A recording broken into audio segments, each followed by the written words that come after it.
everyone, it's Karen here from the Stitch Sessions, and today we are going to dive into the Slanted Spike Stitch.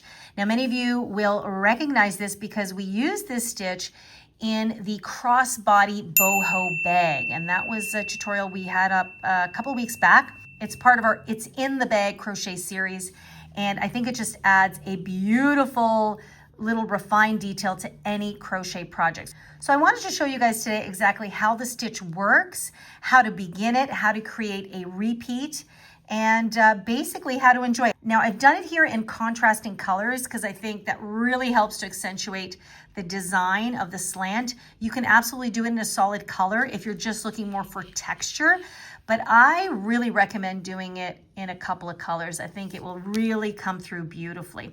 Now the stitch is slightly different on the back. It still has the same effect, but you can see that the slant looks slightly different as it's the back of the stitch. Now it's a 4-row repeat, but do not let that phase you. 3 of those rows are simply just single crochets. So the main star of the show is when we do the spiked stitch or the slanted spike stitch. And we need these single crochet rows to give us basically like a background so that we can work off of for the spike stitch and allow it to come through. So what do you say? Let's get to it.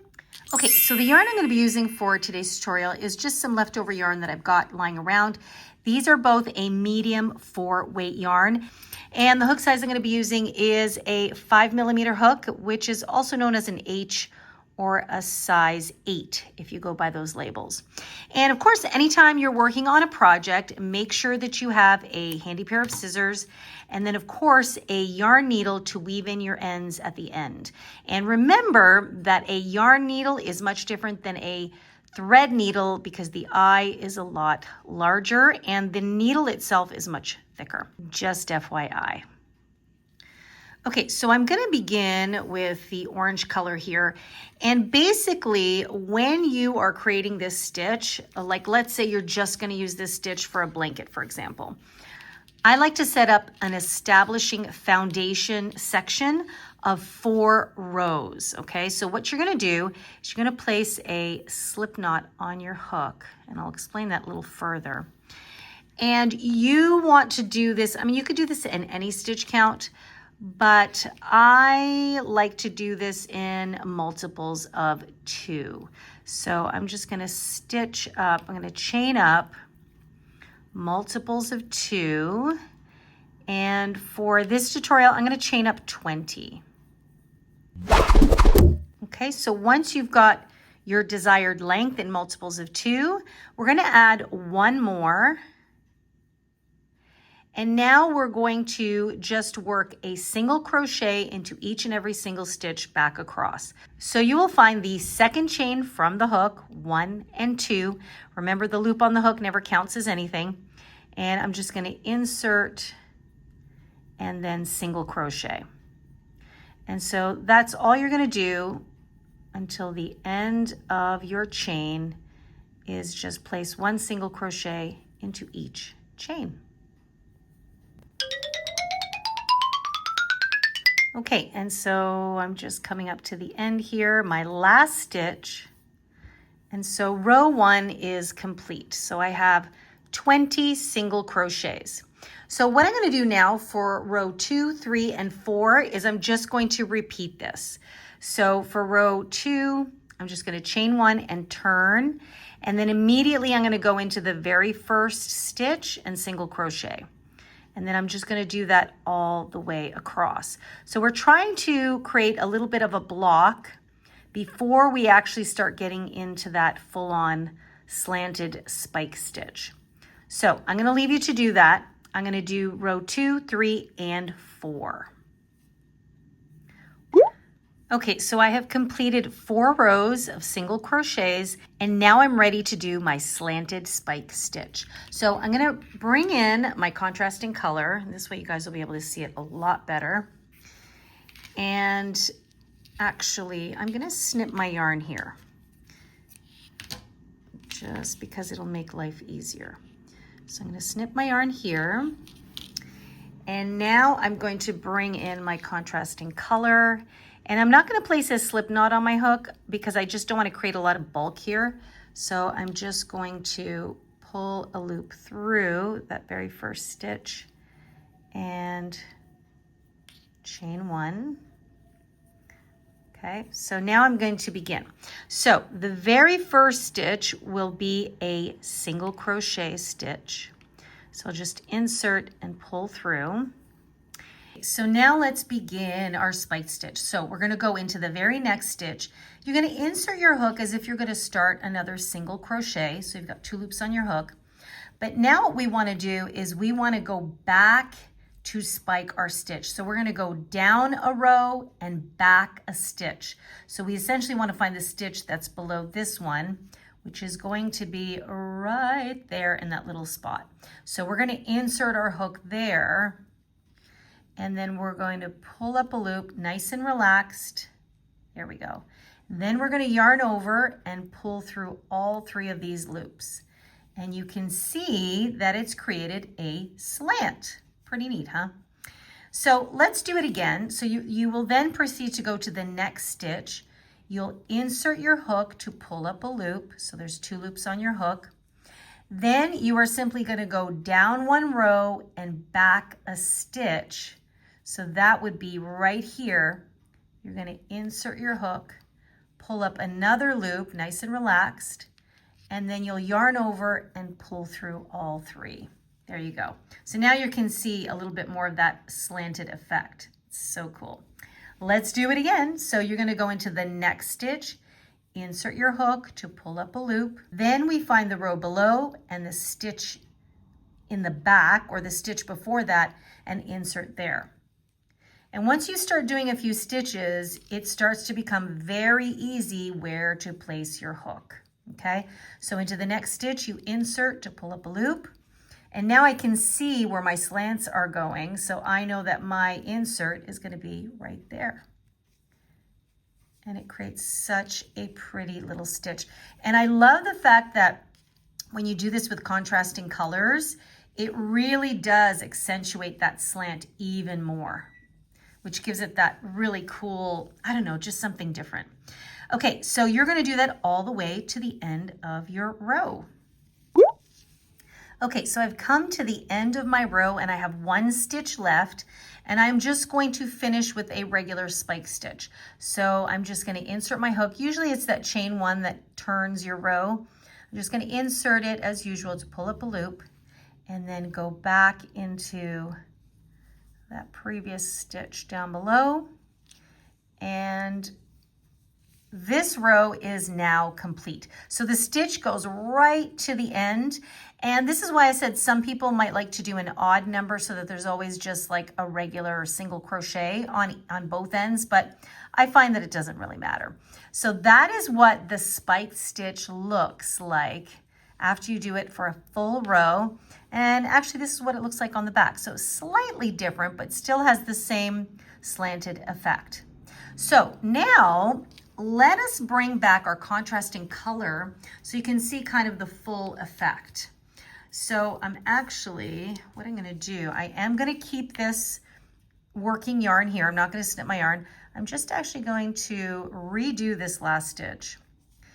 And before I resolve it, I'm gonna pull up my new color. So right here, instead of yarning over and pulling through with the yellow, I'm just gonna drop that. And then I'm gonna bring back my orange and I'm gonna pull that through.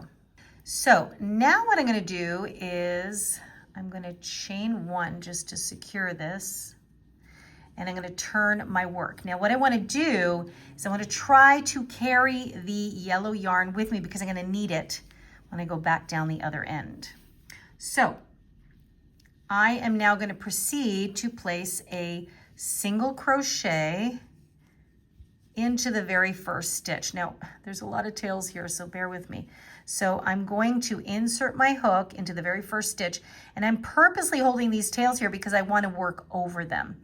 So I'm going to single crochet, and all I'm going to do is I'm going to place 1 single crochet into each and every single stitch. Now I'm going to be carrying my yellow yarn over. If you want to cut your yarn between each row, you absolutely can do that. I just find it a bit cumbersome. So I like to carry it if it warrants it. So this row is just one single crochet into every stitch to the end of your row. Okay, so see that tail and the carried yarn get nestled in quite nicely. So I'm going to do this for a total of 3 rows. So I'm going to finish this row of single crochets. I'm going to chain 1, turn my work, come back across, and then go back one more time, and then I'll be ready to do the spike stitch. But remember, the whole time we want to carry our yellow yarn, and you will see why when we get there. So 3 rows in total of the single crochets. Okay, so this is the end of my 3rd row of single crochets. So you can see that I'm facing the back of that spike stitch. So now what I want to do is I want to pick up my yellow yarn again, and actually I should not have resolved it that way. So my last single crochet, when I go to resolve it, I want to drop my orange and pick up my yellow yarn. Okay, so then I turn my work, and now we're going to have to carry the orange yarn. Now, because of the nature of this stitch, there is a front and there is a back, and that's why it's just, for me, it's easier to carry the yarn so that it's always ready for me when I need it. Like I said before, if you prefer to snip after each section of color, you can do that too. Just means you're going to have a heck of a lot of ends to weave in at the end. So now we've changed back to our color, our yellow color, and now we're going to go back to the spike stitch. So now you'll be able to really see the full effect of it. So once you've switched back, just kind of pull this nice and taut there. I'm going to chain 1, and the first stitch always gets a single crochet. So see how you can see where we carried that up. So I'm just going to insert in the very first stitch, but I'm going to try to go under this yellow first and then go into the stitch. That way it'll all blend in nicely, just like that. Now it just looks like it's part of the stitch. And then we begin our spike stitch again. So the very first stitch is always just a single crochet, and then into the next stitch we're going to insert, pull up a loop, and then we go down to the row below and 1 stitch back, which is right there. So we're going to insert our hook there, pull up a loop, and then we make sure it stretches up to the height of our current row, and we pull through all 3. Okay, and then we do that again into the next stitch. I insert, pull up a loop, and then I go down to the row below and into the stitch previous. And as usual, the more spike stitches you crochet, the easier it is to begin to see where you need to place your stitch, or your hook, I should say. Okay, so now you can see the effect. So the 3 rows allows us the ability to always start with the front of the stitch on the same side, but it also creates a nice separation so you can really see the beauty of this stitch.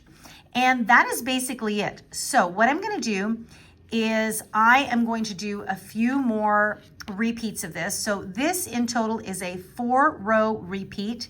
The spike stitch is 1, and then you have 3 rows of single crochets, and then you would continuously repeat that. So I'm going to repeat this a few more times so you can get the full effect, and then I will be back to show you the final reveal of your slanted spike stitch.